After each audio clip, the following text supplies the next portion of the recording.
and the etiquette, there's so much, every martial art has etiquette, but it was really emphasized how you bow, how you bow to the sword, bow to the teacher, bow to the style, how you hold your sword, how you carry yourself. All of that was really, really important. And I must say, I truly miss that.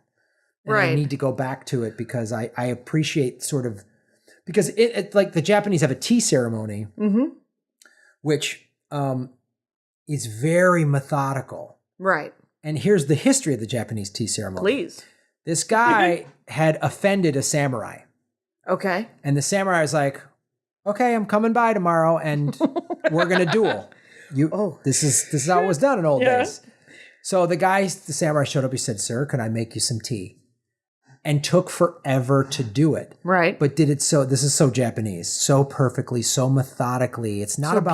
So beautifully. It's not about, hurry up, make me the tea, America style, get it quick. Yeah. It was like, do it right. That by the end of the tea ceremony, the samurai was like, that was beautiful, I forgive you.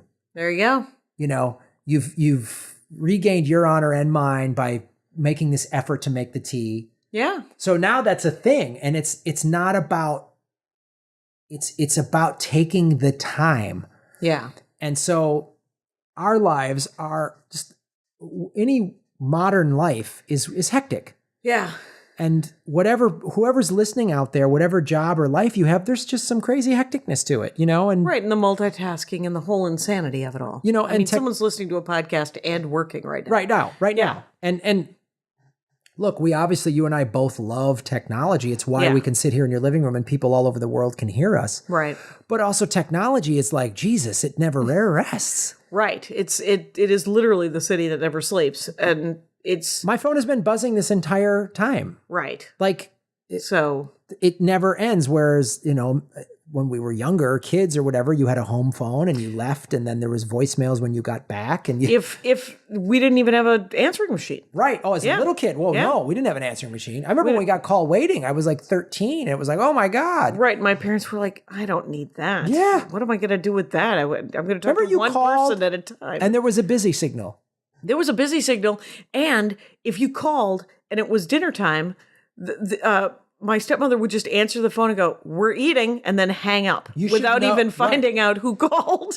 Who's calling at dinner time? Yes, it was like something out of so I love the idea of this sort of patience, the idea of this sort of taking time to navel gaze and breathe and really learn how to do that.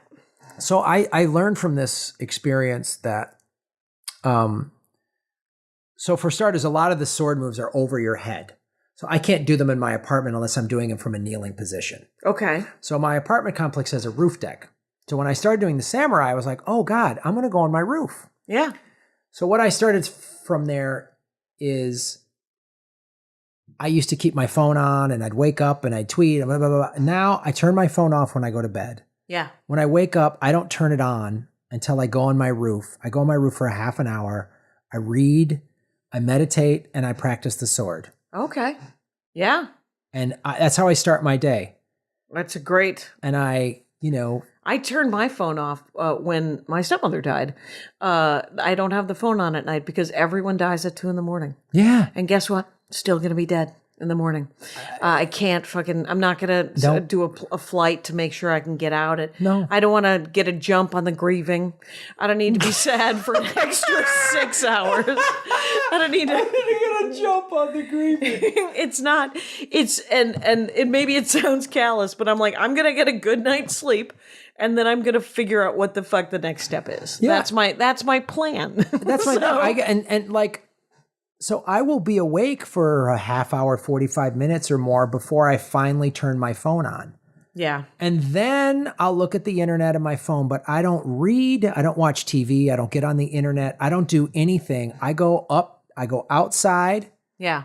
So anybody listening, if you have any outdoor, whatever, you got a patio, you got a backyard, you got a roof deck, you got to just find and just be out in nature first. And in the morning. In the morning. It's great. It sounds like a great idea. I get focused.